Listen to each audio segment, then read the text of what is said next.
My name's Evan Mercer, I'm 33 years old, and I live just outside Boulder, Colorado, where the mountains rise like quiet guardians over my small veterinary clinic. I never thought I'd step foot again in the world I left behind, the cold world my father built from steel, stocks, and broken people. But life has a way of pulling you back exactly where it hurt most.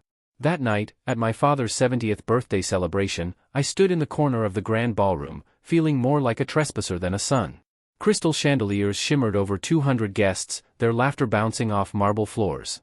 My father, Richard Mercer, founder of Mercer Global Industries, stood at the head of the room, holding a champagne glass high enough for every camera to see. The music quieted.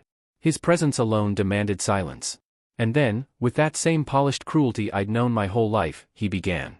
Ladies and gentlemen, before we continue, I have an announcement about my legacy. That word, legacy, landed like a blade. Before I tell you my complete story, subscribe and comment where you're watching from. I'd love to know how far this story travels. My two older brothers, Cole and Spencer, straightened in their tuxedos like soldiers about to receive medals. Their wives sparkled with diamonds that could buy small houses. They already knew what was coming. Everyone did. Everyone except me. My father's voice carried across the ballroom with the precision of a man used to commanding boardrooms and bending others to his will. To my eldest son, Cole Mercer, he said proudly, I leave the manufacturing division, the estates in Palm Beach and Connecticut, the yacht fleet, and $18 million in liquid assets. You've earned it through loyalty and strength. Applause filled the hall. Cole smiled for the photographers, his wife kissing his cheek as flashbulbs popped. Then came the second act of my father's performance. To my second son, Spencer Mercer, he declared, I leave the European operations, the Manhattan penthouse, the art collection valued at $12 million, and another $18 million in cash. Your vision for global expansion has been invaluable. More applause. Louder. Brighter. And then, silence. My father's eyes locked on me from across the room. And now, he said, his voice turning sharp, we come to my youngest son, Evan. The theatrical dreamer who turned his back on the family business to patch up barn animals in the countryside. The crowd chuckled. I felt their eyes pierce through me. Evan Mercer, he continued, stepping closer, who abandoned every opportunity one gave him to chase sentimental nonsense. You chose poverty over prosperity, compassion over power. He raised his glass higher, the crystal catching the chandelier's light like judgment itself. To you, Evan, I leave what you've contributed to this family's legacy, nothing. Not a penny, not a property, not even a seat on the board you rejected a decade ago. You were never worthy of the Mercer name. The words hit harder than I'd expected, even after years of building walls around my heart. Someone began clapping. Then another. Then the whole room, laughing, toasting, applauding the destruction of my dignity. I stood frozen. My brothers clinked glasses. A few old investors shouted, here, here, like it was a scene in a play. My Aunt Caroline, the only one who used to defend me at family dinners, looked away. A toast, my father roared, raising his glass again, to the men who build legacies, and to those who walk away from greatness. The crowd echoed him in drunken approval. I turned, walked toward the heavy oak doors, and refused to let them see me break. The marble floor echoed with every step until I heard someone behind me call out softly. Evan, wait, please. It was Charles Winfield, our family lawyer for more than 40 years. He looked pale, nervous, and somehow, sad. He stepped closer and spoke quietly. Your mother, Lillian, she knew this day would come. She made me promise to deliver something to you on your father's 70th birthday. He reached inside his coat and pulled out a thick manila envelope sealed with deep burgundy wax. My mother's initials, LM, were pressed into it. She made me swear on my life I'd give this to you tonight. Not a day before, not a day after. He placed it into my trembling hands. Inside, he whispered, is everything she wanted you to know when the time was right. The truth, Evan. All of it. And with that, he turned and walked back toward the golden light of the ballroom, leaving me alone in the hall, clutching an envelope that suddenly felt as heavy as grief itself. Through the glass doors, I could still see my father laughing, my brothers posing with their wives, champagne sparkling as if cruelty were something to celebrate. My mother had been dead for 20 years. She died of cancer when I was 12, the only person who ever looked at me like I mattered. Now, 2 decades later, she was reaching out from beyond the grave on the very night my father publicly disowned me. I stepped into the cold night air. Music and laughter spilled from the mansion behind me. Sitting in my truck, I stared at the envelope on the passenger seat. The wax seal shimmered under the dome light. It was marked for me, only me.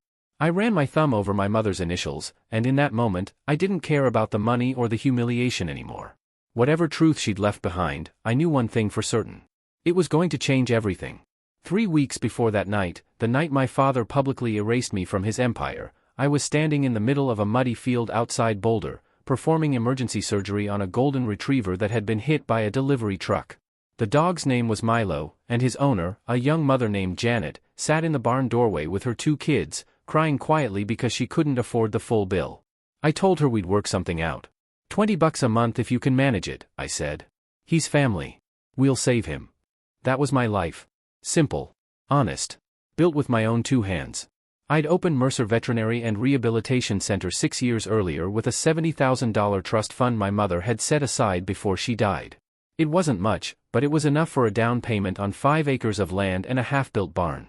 I turned that barn into a full-scale clinic, 1 patient, 1 sleepless night at a time. The day the envelope arrived, I was castrating a stallion at the Morrison Ranch. My assistant, Beth, came running across the field, waving something white. "Evan. This just got delivered, by a guy in a suit, in a Mercedes." Said it was urgent. She handed me an ivory envelope so thick it could have doubled as armor. Embossed gold lettering read, "You are cordially invited to celebrate the 70th birthday of Mr. Richard Mercer." At the bottom, in smaller print, black tie. "Family attendance required." Family attendance. Those words made me laugh out loud, bitterly. Where was family when I graduated vet school and my father refused to show up because he said I'd wasted my potential? Where was family when I opened this clinic and he told everyone at the country club that I was mentally unfit for business? Where was family when my mother died and he shipped me off to boarding school 3 days after her funeral? Beth crossed her arms. "You gonna go?" I hesitated. I hadn't spoken to my father in over 3 years, the last time being at Cole's wedding, when he introduced me to his business partners as the family disappointment. But that envelope? I couldn't bring myself to throw it away. Maybe it was curiosity. Maybe it was that small, stupid part of me that still hoped he might finally see me, not as a failure, but as a man who built something real. Or maybe, deep down, my mother's voice still whispered from somewhere, urging me to go. That night, I sat at my desk staring at the invitation between stacks of medical charts and half-empty coffee mugs. The gold lettering caught the light just enough to mock me. I'd grown up in my father's Greenwich, Connecticut mansion, 23 rooms of silence and control. Every inch of that house was a battlefield. The dining room, where he'd quiz us on stock prices at dinner. The library, where he'd lecture me for hours about wasted bloodlines. Cole and Spencer thrived there. Cole shadowed my father in board meetings when he was 14. Spencer had his first insider trading trick by 17, and Dad applauded it. They were Richard Mercer's true sons, cold, strategic, obsessed with money. And then there was me, the kid who brought home wounded birds and built cardboard hospitals for them in shoe boxes. The boy my father called soft. The night I told him I wanted to be a veterinarian, he turned purple with rage. "You're killing your mother's legacy," he spat. "She'd be ashamed." But he was wrong. She'd been the only one who ever told me kindness wasn't weakness. When I was small, she'd take me to the Denver Zoo every weekend when he was away on business. She'd help me nurse stray cats back to health. On her deathbed, when cancer had stolen almost everything but her voice, she whispered, "Follow your heart, Evan. It knows the way better than any map your father draws." She died 2 days later. I was 12. He didn't shed a single tear at the funeral. Instead, he gave a speech about strength and legacy, as if love were a flaw. After the burial, he shipped me off to Eldridge Academy, a school for the troubled sons of successful men. I stayed there until I was 18. The day I turned 18, I withdrew every dollar of my mother's trust and walked away from the Mercer estate for good. I built a life defined by compassion instead of competition. And for a long time, I believed that was enough. But when that gold-embossed invitation arrived, something stirred in me, something old and unfinished. Maybe it was time to face the man who made me believe I wasn't enough. I picked up my phone. "Beth, clear my schedule for the weekend," I said. "I'm going to Connecticut." She was quiet for a long moment. "You sure?" "Not even a little," I admitted. "But I have to." I booked a flight, bought a tuxedo, packed one suitcase and my mother's photo. That night, as I prepared to leave, I performed one last surgery, a black Labrador with a tumor the size of a fist. The family had driven 4 hours to reach my clinic. As I sutured the wound closed, I thought about how my father would have called this low work. But to me, saving a life, any life, was wealth in its purest form. And I couldn't shake the feeling that my mother had planned something I couldn't yet see. When I boarded that flight 2 days later, I thought I was just going to a birthday party. I didn't realize I was walking straight into a reckoning 20 years in the making. one written in my mother's own hand. The Mercer estate looked exactly as I remembered it, too perfect to be real. Tall hedges, spotless driveways, stone lions at the gates. It was like the house itself refused to age, even if everything inside it had rotted long ago. By the time I arrived, the place had been transformed into a small palace. Gold drapes hung from the archways, the Mercer logo carved in ice in the center of the ballroom. Waiters in white gloves floated through the crowd like ghosts, balancing champagne glasses that probably cost more than my monthly rent. I came deliberately late, hoping to blend into the background. But the moment I stepped through the door, the air changed. Conversations paused. Faces turned. The black sheep had come home. My Aunt Caroline spotted me first. She approached, her perfume strong enough to make me lightheaded. "Evan. We weren't sure you'd actually come. Your father said you were probably too busy, cleaning up dogs." "It's not small," I said quietly. "We treat over 3,000 animals a year." She gave that high, tinkling laugh only rich women seem to perfect. "How adorable. Your brothers are by the bar. I'm sure they'll be thrilled." "Thrilled? Right." Across the room, Cole saw me first, lowering his whiskey with a smirk. Spencer turned too, his grin shark-like and deliberate. They walked toward me in matching tuxedos, like they'd rehearsed this moment for years. "Well, look who crawled out of the kennel," Cole said. "Did you rent that tux by the hour?" "Good to see you too," I replied, refusing to flinch. Spencer circled me slowly. "Man, you smell like hay and disinfectant. Shower before you came?" "After saving a horse's life this morning," I said. "Guess that's not as glamorous as insider trading." Spencer's smile faltered. Cole's jaw tightened. "Watch your mouth," he warned. "You're in our world now." "This stopped being my world the day Mom died," I said flatly.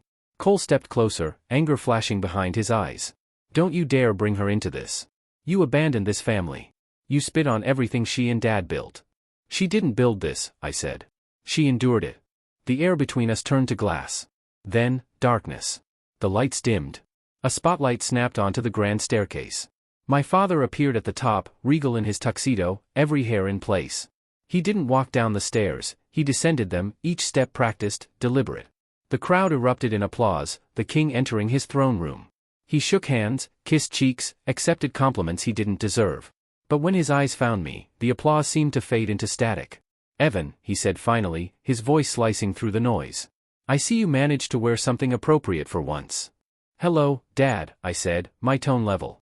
He studied me the way a surgeon studies a specimen, clinical, detached. For a second, I thought I saw something human in his eyes. Then it vanished. "Mingle if you must," he said coldly. "But don't embarrass me. These are important people, not the kind of company you usually keep." He turned away before I could reply. I grabbed a champagne glass from a passing tray, found a quiet corner, and tried to disappear. But there was no escaping what was coming. At the far end of the ballroom stood a podium and microphone. The kind of setup you use when you're about to deliver a sermon, or a sentence. Dinner was torture. I sat between distant relatives who spent the entire meal discussing portfolios and property values. No one asked me a single question. Occasionally, I'd catch someone pointing at me from another table, whispering like I couldn't see. Then the lights shifted again. The music stopped. My father walked to the podium, microphone in hand.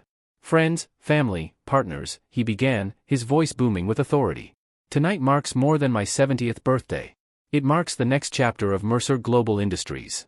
Applause rippled through the crowd. Cameras flashed. My brothers straightened their jackets. "To my eldest son, Cole, whose discipline and loyalty have built the foundation of this company," he continued. "I leave the North American Manufacturing Division, our Palm Beach and Greenwich estates, the yacht fleet, and $18 million in liquid assets." Cheers erupted.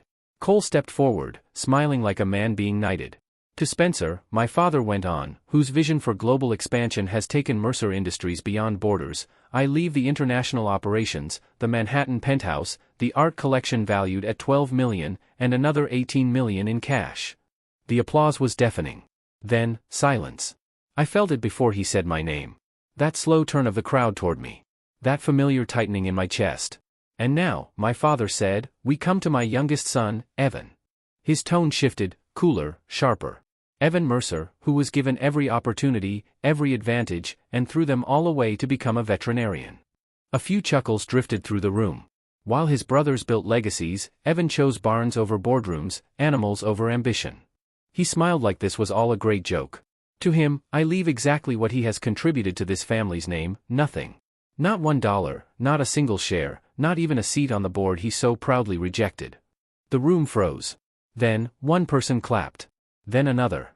And suddenly, the hall thundered with applause, people actually cheering as if cruelty were a performance worth celebrating. "You were never worthy of the Mercer name," he said, staring right at me. "Never worthy of your mother's memory. Never worthy of being my son." The words hit like fists.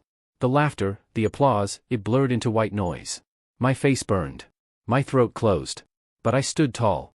Without a word, I placed my champagne glass on the nearest table and walked toward the exit. Each step echoed like a drumbeat. I didn't run. I didn't cry. I just left. Behind me, I heard Cole call out, "Hope those mutts keep you warm at night, little brother." And Spencer's laughter followed, sharp as glass. "At least he's consistent, always choosing the losing side." I gripped the doorknob just as a quiet voice stopped me. "Evan, wait. Please."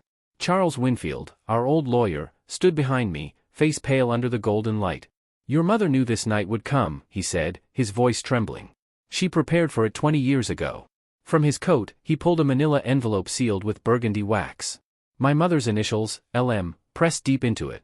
He handed it to me like it was sacred. "She made me swear I'd give this to you on your father's 70th birthday. Not before. Not after." I took it, numb. "What's inside?" I whispered. "The truth," he said. "And once you read it, you'll never see your father, or this family, the same way again." He turned and disappeared back into the ballroom's golden chaos. I stepped into the cold night, envelope in hand. It felt heavier than my father's entire fortune. And though I didn't know it yet, that envelope wasn't just my inheritance. It was my mother's revenge. The night air was sharp enough to sting. I sat in my truck outside the mansion, staring at the envelope lying on the passenger seat like it might start breathing.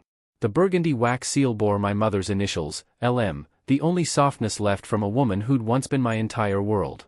Inside that mansion, laughter and music still echoed, my father probably giving another toast about legacy while the crowd cheered. I turned the envelope over once, twice. Then I broke the seal. The paper inside was thick, cream-colored, familiar. She'd always written her letters that way. Her handwriting was elegant, steady, like she was still alive somewhere, watching me unfold the truth. "My dearest Evan, if you're reading this, then your father has just shown you who he truly is. And now, you deserve to know who I truly was, and what really happened to me." I froze. The words blurred for a moment before snapping into focus. "I didn't die from cancer, Evan. At least, not the kind anyone could cure." My hands went cold. What took my life wasn't illness. It was poison, administered slowly, deliberately, by your father. I read the sentence twice, 3 times. My heart slammed in my chest. 6 months before my diagnosis, I discovered something that changed everything. Your grandfather, my father, Henry Langston, wasn't just Richard's business partner. He was the inventor of every patent that launched Mercer Global Industries. Your father forged documents, stole credit, and destroyed him. My father died soon after, officially of a heart attack, but truly of heartbreak. I remembered my grandfather only in fragments, gentle hands, a pocket watch that ticked too slowly, a voice that always hummed when he thought. My father had called him a failure. Another lie. When I found the original patent files, the drawings, the signatures, I confronted Richard. I told him I would expose him. That was my mistake. He couldn't allow that. The letter detailed everything, how her mysterious cancer began weeks later. How the treatments made her worse. How my father insisted she see a particular doctor, Dr. Martin Hewitt, who disappeared to Switzerland right after she died. I started recording him, Evan. He would bring me tea every night, insisting it would help with the nausea. He watched me drink every drop. One night, he said, "You should have stayed quiet, Lillian. Some truths are too expensive to tell." Tears hit the page, blurring her next line. "I've hidden the proof. Recordings, financial statements, forged documents. Everything you'll need to expose him. It's in a safety deposit box at Union Federal Bank, box 1247. I looked up, the mansion lights glowing like hellfire through the trees. The original patents, your grandfather's work, they were rightfully ours. I used my maiden name, Langston, to file a secret trust in your name. For 20 years, royalties from derivative technologies have been collecting there. The current balance should exceed $100 million. I couldn't breathe. 100 million. But that wasn't what made my chest ache, it was the next line. The money isn't the real gift, my darling boy. The truth is.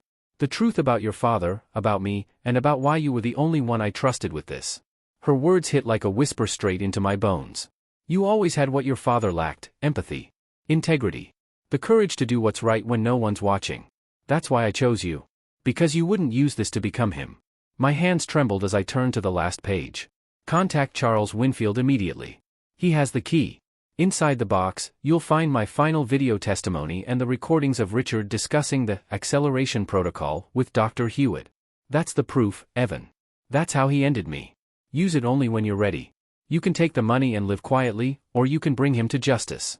I won't tell you which to choose. I trust your heart, it always knew the way better than any map your father drew. All my love forever, Mom. Under her signature was one more line, smaller than the rest.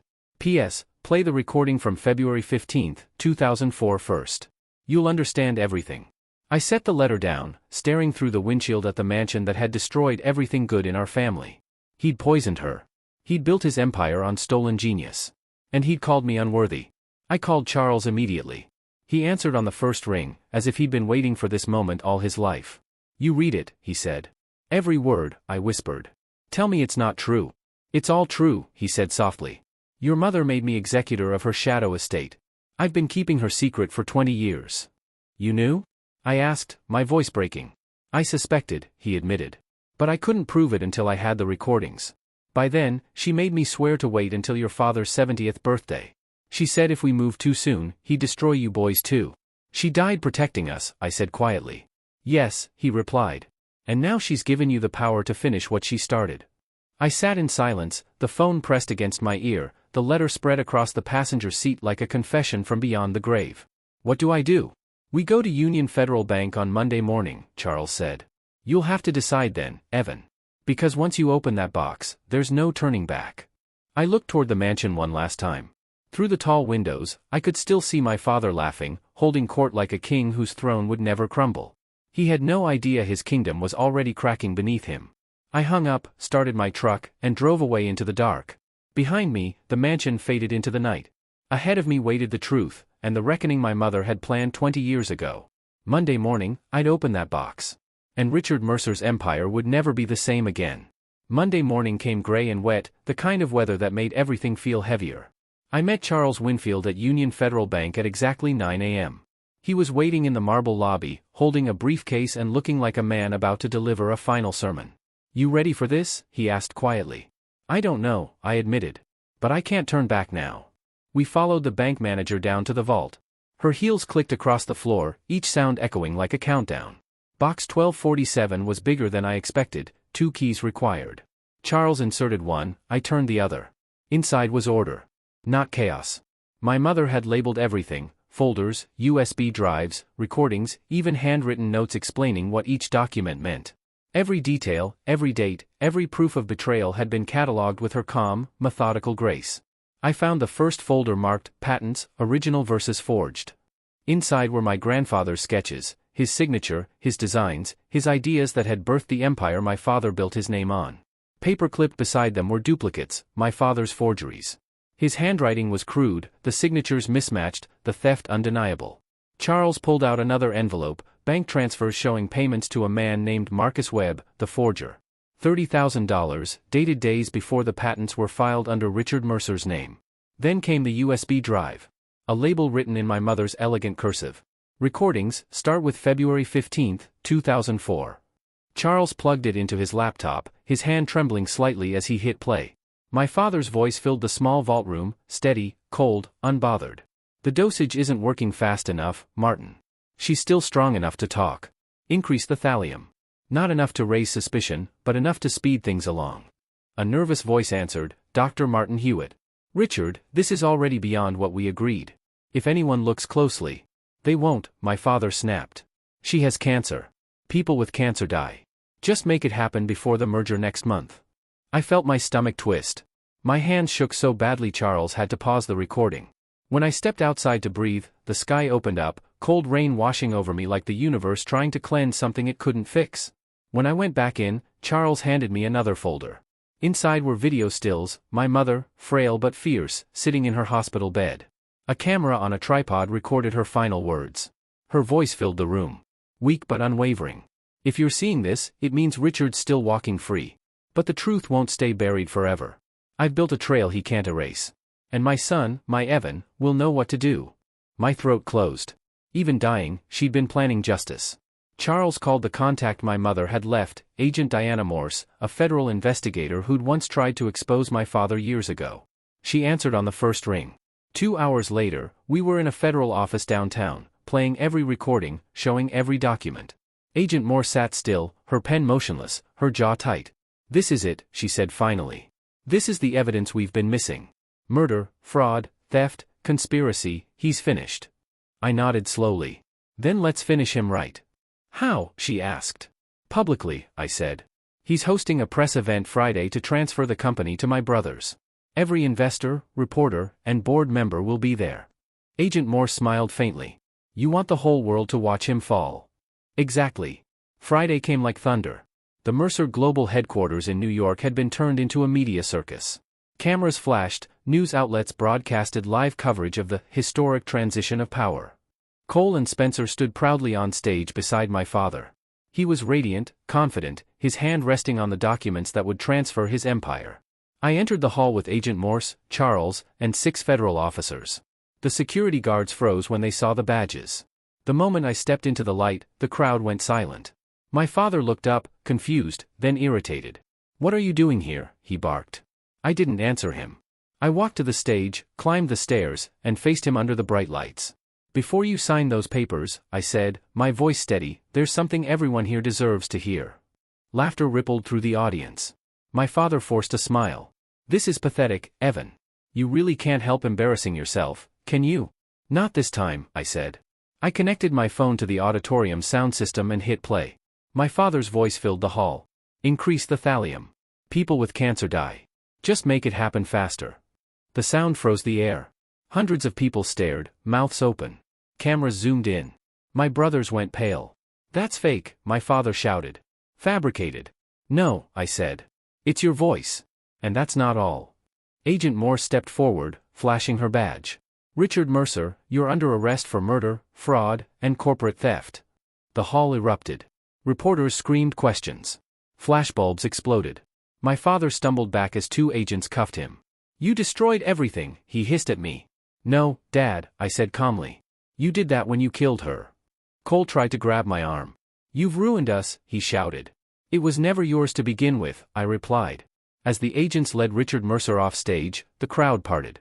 I walked through them, the noise fading into a distant hum. Outside, rain still fell, cleansing the city that had worshipped my father's name. Charles stepped beside me. "Your mother would be proud," he said softly. I looked up at the clouds and whispered. She already knew. That night, news outlets across the country played the recording. Billionaire CEO arrested in decades-long fraud and murder case. The empire collapsed in a single day. Cole and Spencer lost everything, houses, accounts, even their names. But I gained something far more valuable than money. Truth. Justice. Peace. My mother had played the long game, and she'd won. The next morning, I wired funds from the secret trust to start construction on a new facility, the Lillian Langston Memorial Animal Hospital. A place built not on greed, but on compassion. A monument not to power, but to love. My father spent the rest of his life behind bars. The Mercer name, once feared, now cursed. And me? I finally became what my mother always saw in me. A man who built, rather than destroyed. 6 months after my father's arrest, the trial began. It didn't take long for the truth to destroy what was left of his empire.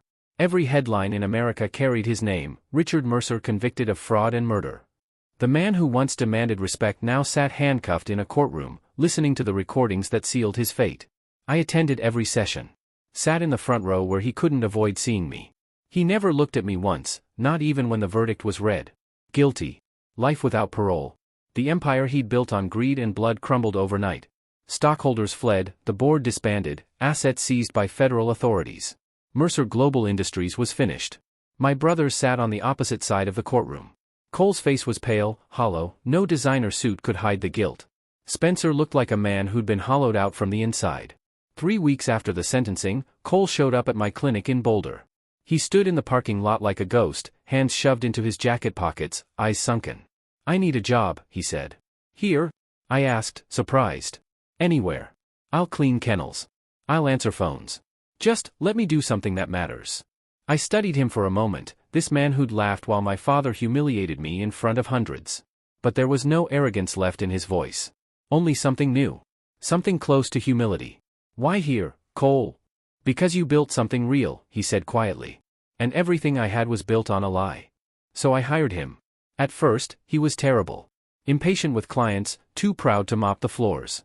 But time and humility are excellent teachers. Weeks turned into months. Slowly, he softened. He started learning names, not just of clients, but of their pets. He stayed late, volunteered for night shifts, and one evening I caught him sitting in a kennel, comforting a trembling rescue dog. For the first time in our lives, we were brothers, not competitors, not heirs, just two men trying to be better than the name we were born with. Spencer, on the other hand, fled to Europe.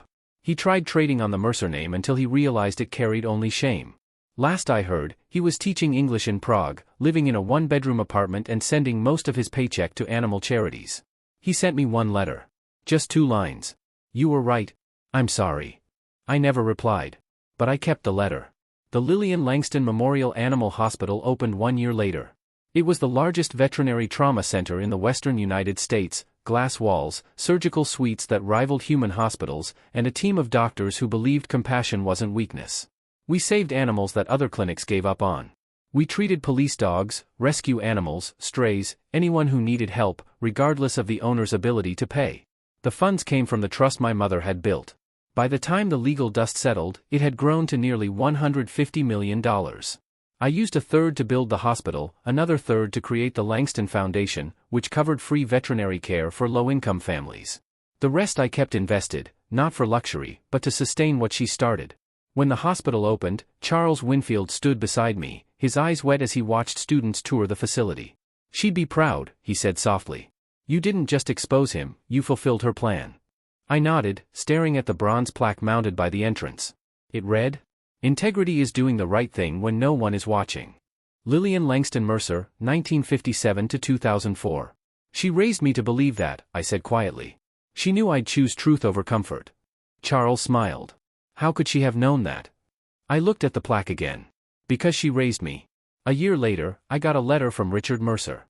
It was handwritten from prison. The words were shaky, uneven. Your mother won. That was it. 3 words. No apology, no justification. I framed the letter in my office, not as a trophy, but as a reminder that victory isn't always about gain. Sometimes it's about what you refuse to lose.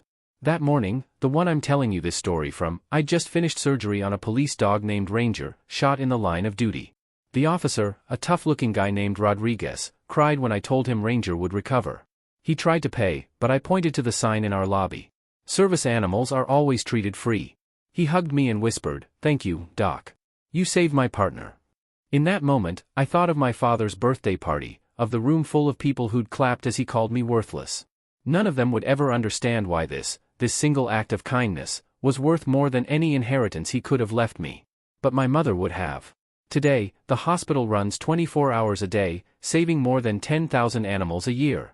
Half of them come from families who can't pay a dime. Veterinary students from across the country train here, not just in medicine, but in compassion. When I walk through the corridors, I see her name above every doorway. Every animal healed is her victory. Every act of mercy is her legacy. Because she didn't just give me money. She gave me the truth. And that truth built something my father never could, something real, something lasting, something good. He built an empire on death. I built one on life. He took from the world. I give back to it. That's the difference between us. And that's the inheritance she wanted me to find. If you've ever been told you're not enough, or that kindness makes you weak, remember this. The qualities they mock in you might just be the ones that save you, and destroy them. I'm Evan Mercer. The son my father said was worth nothing. Today, I'm worth $150 million. And every single life my work has saved. That's my legacy. That's my revenge. And it all began with a sealed envelope, and a mother's love that outlasted death itself. What would you have done with that letter? Tell me in the comments, and make sure to subscribe for more stories where truth hits harder than revenge.